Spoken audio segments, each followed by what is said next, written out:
사랑하는 여러분, 안녕하십니까? 오늘도 이렇게 함께할 수 있어서 참 감사합니다. 아침 햇살이 창문으로 스며들듯 하나님의 사랑이 여러분의 마음에 스며들기를 바랍니다. 요한복음 3장 16절, 여러분도 잘 아시는 말씀이지요? 하나님이 세상을 이처럼 사랑하사 독생자를 주셨으니 이는 그를 믿는 자마다 멸망하지 않고 영생을 얻게 하려 하심이라. 이 말씀을 수없이 들어보셨을 것입니다. 하지만 오늘은 이 말씀 속에 담긴 깊은 의미를 천천히 살펴보려 합니다. 지난주에 만난 김영자 할머니 이야기를 해드릴까요? 85살인 영자 할머니는 혼자 사십니다. 자식들은 모두 멀리 살고 가끔 안부 전화가 전부입니다. 어느 날 아침 영자 할머니는 작은 거울 앞에 앉아 말했습니다. 하나님, 저를 아직도 사랑하세요? 이제 아무도 저를 필요로 하지 않는 것 같아요. 그때 마음속에 따뜻한 음성이 들려왔습니다. 영자야, 나는 너를 변함없이 사랑한다. 네가 젊었을 때도, 지금도, 앞으로도. 하나님의 사랑은 우리의 나이나 상황과 상관없습니다. 우리가 젊고 건강할 때만 사랑하시는 것이 아닙니다.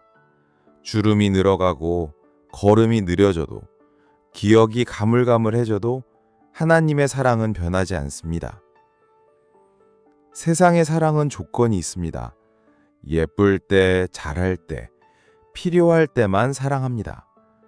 하지만 하나님의 사랑은 다릅니다. 무조건적입니다. 영원합니다.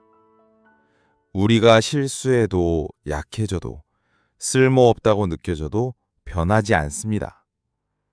영자 할머니는 그날부터 매일 아침 거울을 보며 말합니다. 오늘도 하나님이 나를 사랑하시는구나. 그러면 하루가 달라 보입니다. 혼자여도 외롭지 않습니다. 누군가 자신을 지켜보고 아끼고 사랑한다는 것을 알기 때문입니다. 여러분도 마찬가지입니다. 지금 이 순간에도 하나님은 여러분을 바라보며 미소 짓고 계십니다. 내 사랑하는 자녀야 라고 부르고 계십니다. 이것이 요한복음 3장 16절이 우리에게 전하는 첫 번째 메시지입니다.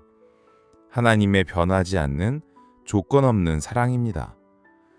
오늘 아침 여러분의 마음에 이 사랑이 스며들기를 바랍니다. 여러분은 사랑받는 존재입니다. 귀한 존재입니다. 하나님의 눈에는 보석보다 더 값진 존재입니다. 요한복음 3장 16절에서 하나님이 세상을 이처럼 사랑하사라는 말씀을 보면 세상이라는 단어가 나옵니다. 이 세상에는 참 많은 사람들이 살고 있습니다. 부자도 있고 가난한 사람도 있습니다. 착한 사람도 있고 그렇지 않은 사람도 있습니다. 하지만 하나님은 이 모든 사람을 사랑하십니다. 이북에서 내려온 박순희 할머니 이야기를 해드리겠습니다. 순희 할머니는 한국전쟁 때 가족과 헤어졌습니다. 남편과 아들을 잃고 혼자 남쪽으로 피난 왔습니다. 그때 순희 할머니 나이가 25이었습니다. 하나님, 왜 저에게만 이런 일이 일어나나요? 저만 불행한 것 같아요. 순희 할머니는 오랫동안 원망했습니다. 하나님도 세상도 자신의 운명도 원망했습니다. 하지만 시간이 흘러 깨달았습니다. 자신만 아픈 것이 아니라는 것을 말입니다.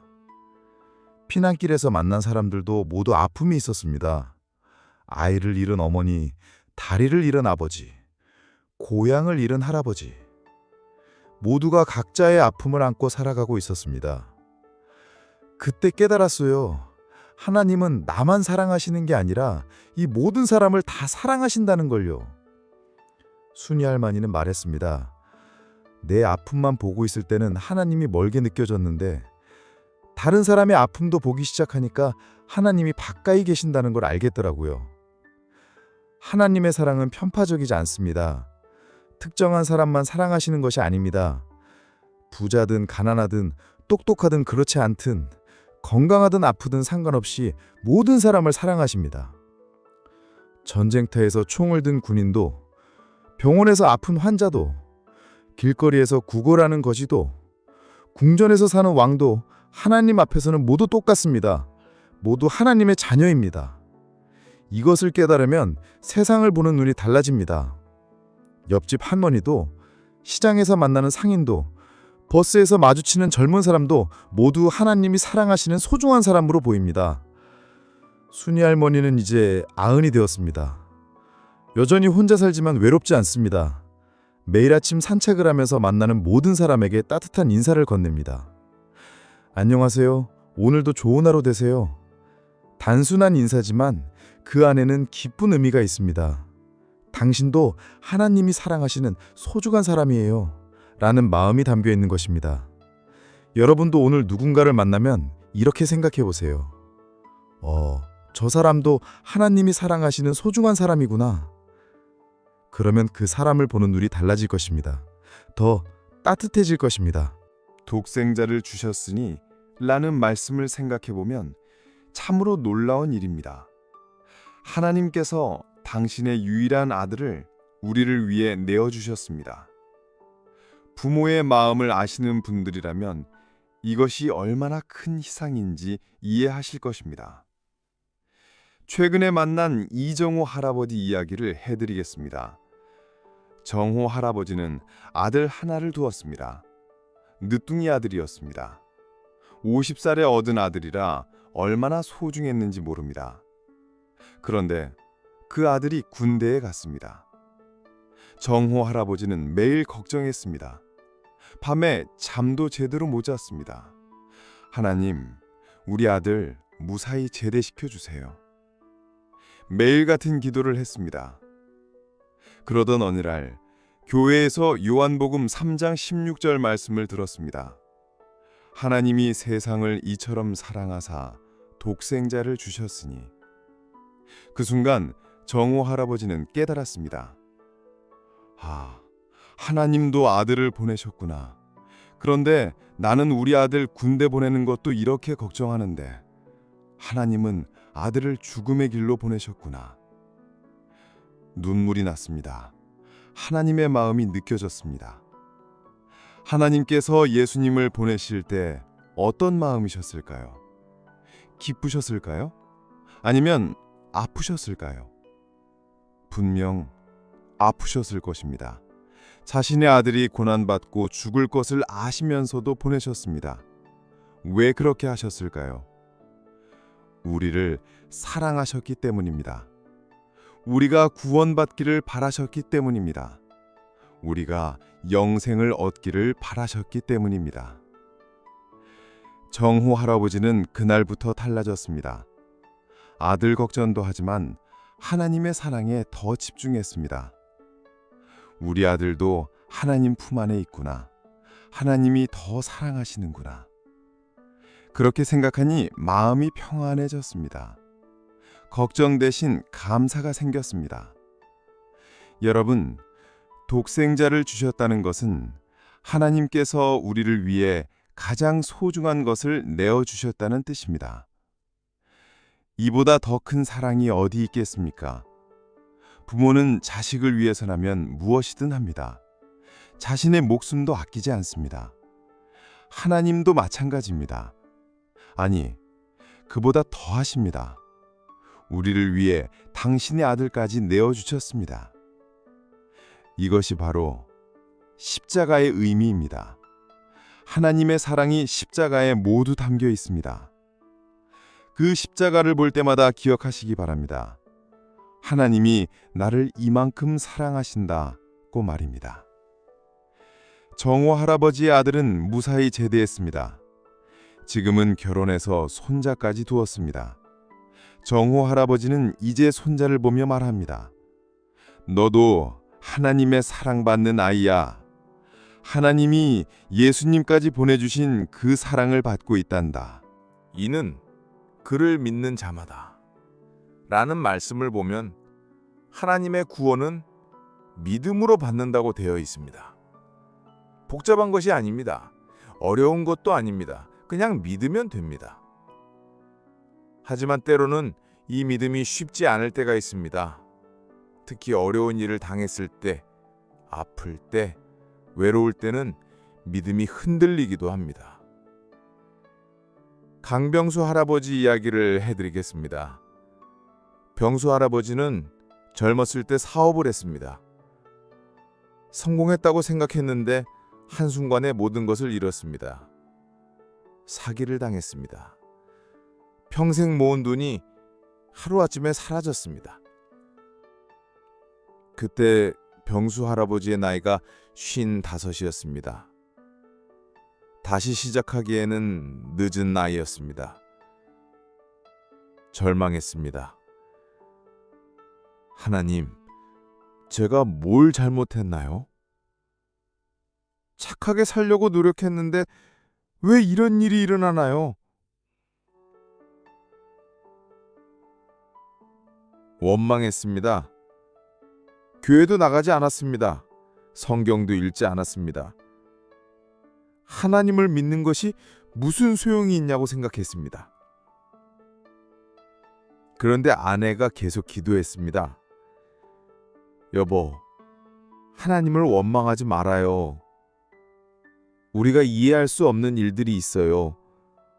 하지만 하나님은 분명 우리를 사랑하세요. 아내의 말이 처음에는 귀에 들어오지 않았습니다. 하지만 시간이 지나면서 조금씩 마음이 열렸습니다. 그래, 하나님이 나를 사랑하신다면 분명 이유가 있을 거야. 다시 성경을 펼쳤습니다. 요한복음 3장 16절이 눈에 들어왔습니다. 그를 믿는 자마다 멸망하지 않고 영생을 얻게 하려 하심이라. 믿는 자마다. 나도 믿으면 되는구나. 단순했습니다. 복잡하게 생각할 필요가 없었습니다. 하나님의 사랑을 믿고 예수님을 믿고 구원을 믿으면 되는 것이었습니다. 병수 할아버지는 무릎을 꿇고 기도했습니다. 하나님, 제가 잘못 생각했습니다. 다시 믿겠습니다. 주님을 믿겠습니다.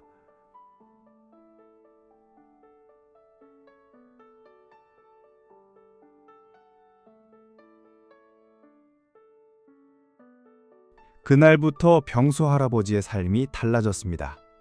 돈은 여전히 없었습니다. 상황은 달라지지 않았습니다. 하지만 마음이 평안해졌습니다. 작은 일을 시작했습니다. 청소일을 했습니다. 부끄럽지 않았습니다. 하나님이 주신 일이라고 생각했습니다. 열심히 했습니다. 성실하게 했습니다. 시간이 지나면서 조금씩 상황이 좋아졌습니다. 더 좋은 일을 맡게 되었습니다. 돈도 조금씩 모았습니다. 하지만 가장 중요한 것은 마음의 평안이었습니다. 하나님이 나를 사랑하시고 나는 그분을 믿는다. 이것만으로도 충분해. 병수 할아버지는 지금 75입니다. 여전히 소박하게 살지만 행복합니다. 매일 감사 기도를 합니다. 믿음은 복잡한 것이 아닙니다. 하나님의 사랑을 받아들이는 것입니다. 예수님이 나를 위해 십자가에 달리셨다는 것을 인정하는 것입니다. 그분이 나의 구주라는 것을 고백하는 것입니다. 여러분도 이 순간 믿으시면 됩니다. 어렵게 생각하지 마세요. 마음을 열고 받아들이세요. 멸망하지 않고 라는 말씀을 보면 하나님께서 우리를 멸망에서 구하셨다는 것을 알 수 있습니다. 멸망이라는 것은 단순히 죽음만을 의미하지 않습니다. 절망, 외로움, 무의미함, 이런 것들도 멸망입니다. 윤미자 할머니 이야기를 해드리겠습니다. 미자 할머니는 평생 남을 위해 살았습니다. 남편을 위해, 자식들을 위해, 손자들을 위해 자신을 희생했습니다. 그런데 나이가 들면서 하나둘씩 곁을 떠났습니다. 남편이 먼저 세상을 떠났습니다. 자식들은 각자 바쁜 삶을 살며 연락이 뜸해졌습니다. 손자들도 크면서 할머니와 시간을 보내는 것을 지루해했습니다. 미자 할머니는 점점 우울해졌습니다. 내가 왜 살고 있지? 아무도 나를 필요로 하지 않는데 나는 이제 쓸모없는 사람이야. 이런 생각이 들면서 삶의 의미를 잃어갔습니다. 이것이 바로 멸망이었습니다. 몸은 살아있지만 마음은 죽어가는 것이었습니다. 그러던 어느 일요일, 오랜만에 교회에 나갔습니다. 목사님이 요한복음 3장 16절을 설교했습니다. 여러분은 멸망하지 않습니다. 하나님이 여러분을 멸망에서 건져내셨습니다. 미자 할머니의 귀에 쏙쏙 들어왔습니다. 나도 멸망하지 않는구나. 하나님이 나를 건져내셨구나. 집에 돌아와서 성경을 다시 읽었습니다. 오랫동안 잊고 있었던 성경이었습니다. 먼지를 털어내고 펼쳤습니다. 읽으면서 깨달았습니다. 자신의 가치가 다른 사람의 필요에 달려있지 않다는 것을요. 하나님께서 자신을 소중하게 여기신다는 것을요. 내가 누군가에게 필요하지 않아도 괜찮아. 하나님께는 내가 소중하니까. 그날부터 미자 할머니의 하루가 달라졌습니다. 아침에 일어나면 감사기도부터 했습니다. 하나님, 오늘도 저를 살게 해주셨네요. 저를 사랑해 주셔서 감사합니다. 혼자 있는 시간이 외롭지 않았습니다. 하나님이 함께 계신다는 것을 알기 때문입니다. 아무도 자신을 찾지 않아도 슬프지 않았습니다. 하나님이 항상 자신을 찾고 계신다는 것을 알기 때문입니다. 미자 할머니는 이제 봉사활동을 시작했습니다. 자신보다 더 외로운 할머니들을 찾아가서 이야기 상대가 되어줍니다. 혼자여도 우리에게는 하나님이 계세요. 우리는 멸망하지 않아요. 이렇게 말하면서 위로해 줍니다. 멸망은 죽음만이 아닙니다. 절망도 멸망이고 무의미함도 멸망입니다. 하지만 하나님을 믿는 사람은 이런 멸망에서 벗어납니다. 여러분도 때로는 절망스러울 때가 있을 것입니다. 의미를 잃을 때가 있을 것입니다. 하지만 기억하세요. 여러분은 멸망하지 않습니다. 하나님이 여러분을 건져내셨습니다. 미자 할머니는 지금 82살입니다. 혼자 살지만 행복합니다. 매일 누군가를 위해 기도합니다. 자신이 필요한 존재라는 것을 알기 때문입니다. 영생을 얻게 하려 하심이라는 말씀에서 영생은 단순히 오래 사는 것이 아닙니다. 죽지 않는 것만이 아니라 하나님과 함께하는 삶을 의미합니다. 그리고 이 영생은 죽은 후에만 시작되는 것이 아니라 믿는 순간부터 시작됩니다. 조한석 할아버지 이야기를 해드리겠습니다. 한석 할아버지는 은퇴 후 무료에 했습니다.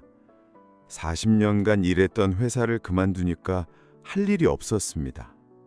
하루하루가 길고 지루했습니다. 이제 뭘 하며 살지? 죽을 날만 기다리나? 그런 생각을 하며 우울한 날들을 보냈습니다. 그러던 중 교회에서 전도사님이 신방을 왔습니다. 할아버지, 영생이 뭔지 아세요? 전도사님이 물어봤습니다. 글쎄로 죽지 않고 오래 사는 것 아닌가요? 한석 할아버지가 대답했습니다. 그것도 맞지만 더 중요한 것은 하나님과 함께 사는 삶이에요. 그리고 이 영생은 지금 시작되는 거예요. 전도사님의 말씀을 들으면서 한석 할아버지는 깨달았습니다. 자신이 생각하는 삶과 하나님이 주시는 삶이 다르다는 것을요. 영생은 지금부터 시작된다고요? 네, 맞습니다. 하나님을 믿는 순간부터 영생이 시작돼요. 하나님과 함께하는 삶이 바로 영생이거든요. 한석 할아버지는 그날 밤 기도했습니다. 하나님, 저에게 영생을 주세요. 하나님과 함께하는 삶을 살게 해주세요. 그 다음 날부터 한석 할아버지의 하루가 달라졌습니다. 아침에 일어나서 먼저 기도했습니다. 성경을 읽었습니다. 산책을 하면서도 하나님과 대화했습니다. 하나님, 오늘은 어떤 일을 하면 좋을까요? 마음에서 대답이 들려왔습니다. 독거 노인들을 도와라. 한석 할아버지는 복지관에 가서 봉사활동을 시작했습니다. 자신보다 더 외로운 할아버지, 할머니들을 도왔습니다. 이야기 상대가 되어주고 병원에 함께 가주고 장보기를 도와주었습니다. 이제 하루가 보람되네요. 무료하지 않아요. 한석 할아버지는 말했습니다. 하나님과 함께 사니까 매일이 새로워요. 이게 영생인가 봐요. 영생은 미래의 일이 아닙니다. 지금 여기서 시작되는 것입니다. 하나님과 동행하는 삶, 하나님의 뜻을 따라 사는 삶, 사랑으로 살아가는 삶이 바로 영생입니다. 한석 할아버지는 지금 75살입니다. 몸은 예전만 못하지만 마음은 정습니다. 매일 새로운 일을 계획합니다. 새로운 사람을 만납니다. 새로운 기쁨을 발견합니다. 나이가 들수록 더 행복해져요. 하나님과 함께 하니까요. 여러분도 이 영생을 경험하시기 바랍니다. 죽음을 두려워하지 마세요. 영생은 이미 여러분 안에서 시작되었습니다. 하나님과 함께하는 오늘이 바로 영생의 시작입니다. 한석 할아버지는 요즘 일기를 씁니다. 매일 밤 하나님께 감사한 일들을 적습니다. 오늘도 하나님과 함께한 하루였다. 내일도 기대된다. 이것이 영생을 사는 사람의 고백입니다. 하나님의 사랑을 깨달으면 우리 마음에 놀라운 변화가 일어납니다. 그중 하나가 바로 용서입니다. 용서받은 사람은 다른 사람을 용서할 수 있게 됩니다. 김말순 할머니 이야기를 해드리겠습니다. 말순 할머니는 오랫동안 며느리와 갈등이 있었습니다. 서로 마음의 상처를 주고받았습니다. 특히 손자 양육 문제로 자주 다퉜습니다. 저 며느리는 정말 버릇이 없어. 시어머니를 뭘로 보는 건지? 말순 할머니는 며느리에 대한 불만이 많았습니다. 아들한테도 자주 불평했습니다. 내 아내 좀 어떻게 해라. 나를 너무 무시해. 집안 분위기가 늘 무거웠습니다. 손자도 할머니와 엄마 사이에서 힘들어했습니다. 그러던 어느 날 말순 할머니가 교회에서 말씀을 들었습니다. 하나님께서 우리를 먼저 용서하셨습니다. 그러니 우리도 서로 용서해야 합니다. 목사님의 말씀이 마음에 와 닿았습니다. 내가 하나님께 용서받은 사람이구나. 그런데 며느리는 용서하지 못하고 있네. 집에 와서 거울을 보며 생각했습니다. 내가 며느리한테 서운한 것처럼 며느리도 나한테 서운한 게 있을 거야. 처음으로 며느리의 입장에서 생각해 봤습니다. 젊은 엄마가 아이를 키우면서 받는 스트레스, 시어머니 눈치를 보며 살아야 하는 어려움을 생각해 봤습니다. 내가 너무 까다로웠나? 며느리에게 먼저 말을 걸었습니다. 명아, 그동안 힘들었지. 며느리가 깜짝 놀랐습니다. 시어머니가 자신을 이해한다는 말을 처음 들었기 때문입니다. 어머니, 내가 미안해. 너무 간섭이 심했나 봐. 앞으로는 네 뜻을 존중할게. 말순 할머니가 먼저 사과했습니다. 며느리의 눈에 눈물이 고였습니다. 어머니, 저도 죄송해요. 제가 너무 예민했나 봐요. 그날부터 집안 분위기가 달라졌습니다. 서로를 이해하려고 노력했습니다. 다툼이 줄어들었습니다. 손자도 훨씬 밝아졌습니다. 할머니, 엄마랑 할머니가 사이 좋으니까 저도 기뻐요. 손자가 말했습니다. 말순 할머니는 깨달았습니다. 용서가 얼마나 큰 힘이 있는지를요. 용서는 상대방만 편하게 하는 것이 아니라 자기 자신도 자유롭게 한다는 것을요. 하나님께서 나를 용서해 주셨는데 내가 남을 용서하지 못할 이유가 있겠어? 이제 말순 할머니는 다른 사람들과도 갈등이 생기면 먼저 용서하려고 합니다. 화가 나는 일이 있어도 하나님께 기도부터 합니다. 하나님, 제 마음을 넓혀주세요. 저도 용서받은 사람이니까 다른 사람을 용서할 수 있게 해주세요. 용서는 하나님의 사랑을 경험한 사람만이 할 수 있는 특별한 능력입니다. 여러분도 누군가를 용서하지 못하고 있다면 먼저 하나님의 용서를 기억해 보세요. 말순 할머니와 며느리는 지금 가장 친한 친구가 되었습니다. 함께 시장도 가고 수다도 떨고 손자를 함께 돌봅니다. 용서하길 잘했어요. 마음이 이렇게 편할 줄 몰랐어요. 말순 할머니의 고백입니다. 하나님의 사랑은 우리에게 깊은 위로가 됩니다. 특히 나이가 들면서 겪게 되는 여러 어려움들 앞에서 하나님의 사랑은 가장 확실한 위로가 됩니다. 박영수 할아버지 이야기를 들려드리겠습니다. 영수 할아버지는 최근에 아내를 잃었습니다. 50년을 함께 산 아내가 갑자기 세상을 떠났습니다. 너무 갑작스러운 일이었습니다.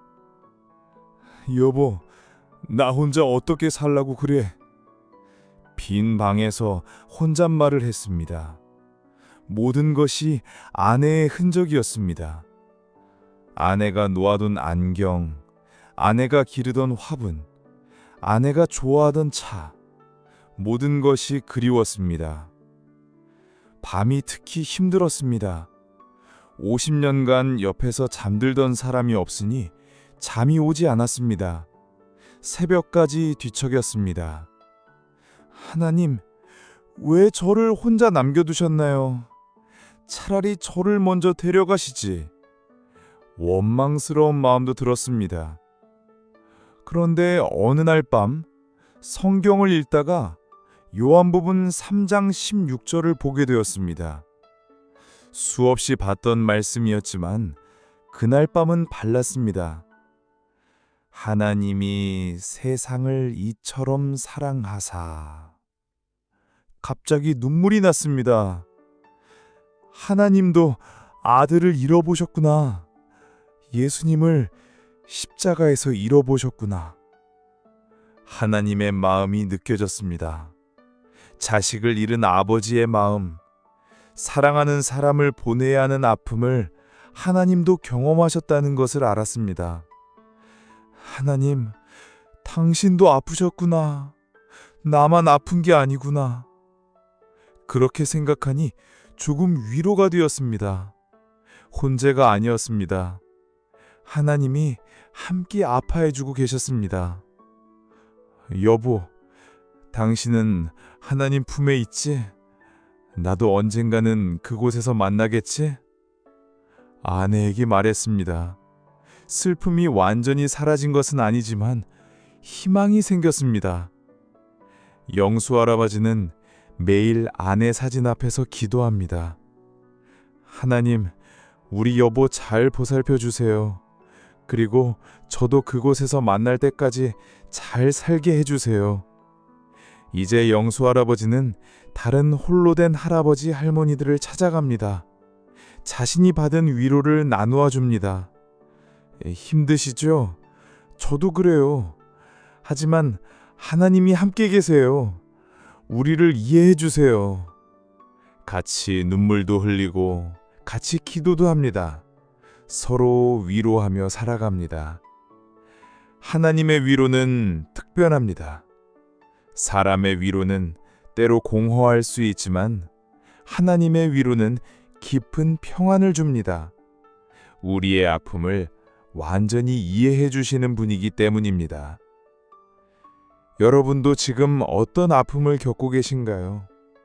혼자 견디지 마세요. 하나님께 털어놓으세요. 그분은 여러분의 마음을 이해해 주십니다. 영수 할아버지는 지금 아내를 잃은 지 2년이 되었습니다.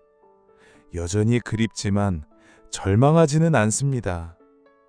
하나님의 위로 속에서 하루하루 살아가고 있습니다. 언젠가는 다시 만날 수 있다는 희망이 있어서 살 수 있어요. 영수 할아버지의 고백입니다. 하나님의 사랑은 우리에게 다시 일어날 힘을 줍니다. 넘어져도 실패해도 좌절해도 다시 일어날 수 있게 합니다. 이것이 바로 하나님 사랑의 놀라운 능력입니다. 최순덕 할머니 이야기를 해드리겠습니다. 순덕 할머니는 젊었을 때부터 교회를 다녔습니다. 착하게 살려고 노력했습니다. 그런데 나이가 들면서 여러 병이 찾아왔습니다. 먼저 당뇨병이 생겼습니다. 그 다음에는 고혈압, 관절염까지 생겼습니다. 몸이 자꾸 아프니까 마음도 우울해졌습니다. 하나님, 제가 뭘 잘못했나요? 왜 이렇게 아프게 하세요? 병원에 가는 것도 힘들었습니다. 약값도 부담이었습니다. 점점 집에만 있게 되었습니다. 아이고, 이제 끝인가 봐. 아무것도 할 수 없어. 포기하고 싶었습니다. 하나님께도 원망스러웠습니다. 그런데 어느 날 교회에서 신방을 왔습니다. 젊은 전도사님이 왔습니다. 할머니, 어떻게 지내세요? 아이고, 몸이 아파서 죽겠어요. 하나님이 저를 버리신 것 같아요. 순덕 할머니가 대답했습니다. 그렇지 않아요, 할머니. 하나님은 할머니를 더욱 사랑하고 계세요. 아플 때일수록 더 가까이 계세요. 전도사님이 말했습니다. 정말 그럴까요? 네, 요한복음 3장 16절을 다시 읽어보세요. 하나님의 사랑은 우리가 건강할 때나 아플 때나 변하지 않아요. 집에서 성경을 펼쳤습니다. 하나님이 세상을 이처럼 사랑하사 독생자를 주셨으니. 그래, 하나님이 나를 사랑하시는구나. 아픈 나도 사랑하시는구나. 마음이 조금 풀렸습니다. 그럼 나도 다시 일어나 볼까?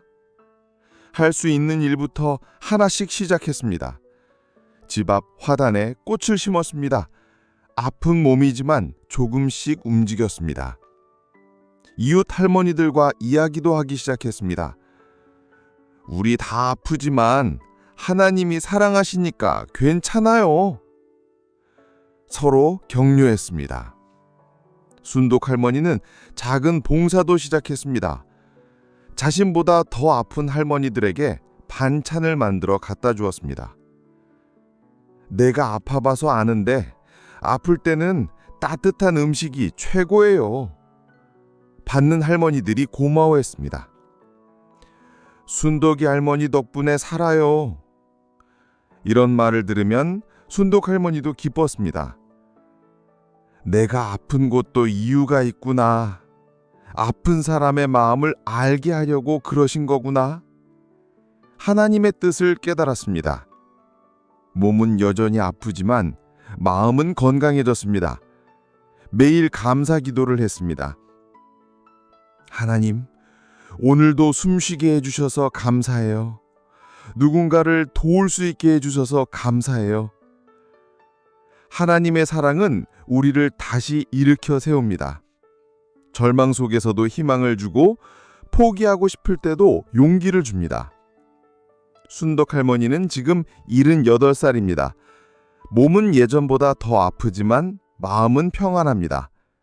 매일 누군가를 위해 기도하고 도울 수 있는 일을 찾습니다. 하나님의 사랑을 믿으니까 다시 일어날 수 있어요. 넘어져도 또 일어날 수 있어요. 순덕 할머니의 고백입니다.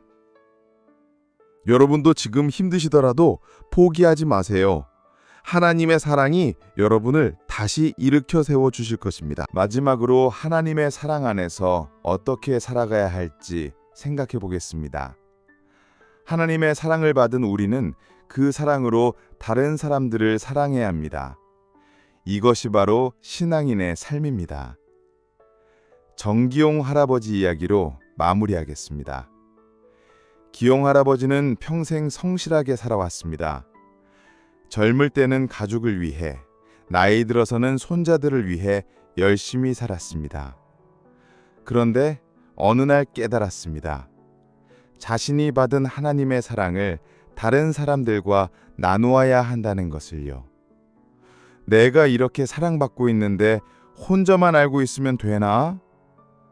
기용 할아버지는 작은 실천부터 시작했습니다. 아파트 경비원 아저씨에게 따뜻한 말을 건넸습니다. 오늘도 고생 많으세요. 덕분에 우리가 편안하게 살아요. 경비원 아저씨가 깜짝 놀랐습니다. 주민들이 고마워한다는 말을 들어본 적이 없었기 때문입니다. 고맙습니다, 할아버지. 기용 할아버지는 마트에서도 계산대 직원에게 인사했습니다. 수고 많으세요. 덕분에 편리하게 장을 볼 수 있어요. 작은 인사였지만 받는 사람은 기뻤습니다. 버스에서 자리를 양보할 때도 마찬가지였습니다. 제가 내릴 곳이 가까워서요. 앉으세요. 거짓말이었지만 상대방을 배려하는 마음에서 나온 말이었습니다. 기용 할아버지는 교회에서도 새신자들을 따뜻하게 맞았습니다. 처음 오셨어요? 반갑습니다. 궁금한 것 있으면 언제든 물어보세요. 새신자들이 교회에 잘 정착할 수 있도록 도왔습니다. 하나님의 사랑을 받은 사람은 다른 사람도 사랑해야죠. 기용 할아버지의 믿음이었습니다.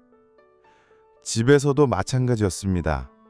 아내에게 더 다정하게 대했습니다.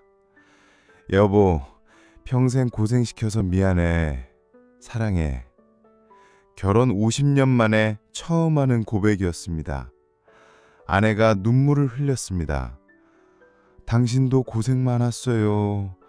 나도 사랑해요. 자식들에게도 따뜻한 말을 많이 했습니다. 너희들이 있어서 아빠가 행복해. 고맙다. 평소 표현하지 못했던 마음을 전했습니다. 손자들에게는 더욱 다정한 할아버지가 되었습니다. 할아버지가 너희를 많이 사랑한단다. 하나님도 너희를 사랑하신다. 사랑을 받은 사람은 사랑을 나누게 됩니다. 이것이 자연스러운 일입니다. 하나님의 사랑을 경험한 사람은 그 사랑을 흘려보낼 수밖에 없습니다. 기용 할아버지는 지금 80살입니다.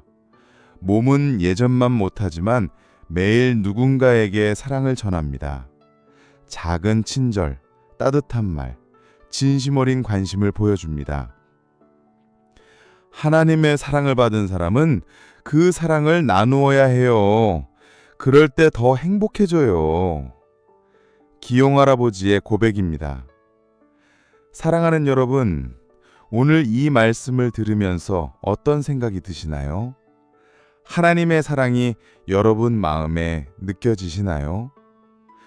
요한복음 3장 16절은 단순한 구절이 아닙니다. 우리 삶을 완전히 바꿀 수 있는 놀라운 말씀입니다. 하나님의 무조건적인 사랑, 예수님의 희생, 믿음으로 얻는 구원, 멸망에서의 해방, 그리고 영생의 약속이 모두 담겨 있습니다. 이 사랑 안에서 우리는 위로를 받고 다시 일어나고 용서하며 사랑으로 살아갈 수 있습니다. 나이가 들어도 아파도 외로워도 우리는 하나님 사랑받는 자녀입니다. 오늘도 이 사랑 안에서 평안한 하루 보내시기 바랍니다. 하나님의 사랑이 여러분과 함께 하시기를 축복합니다. 감사합니다.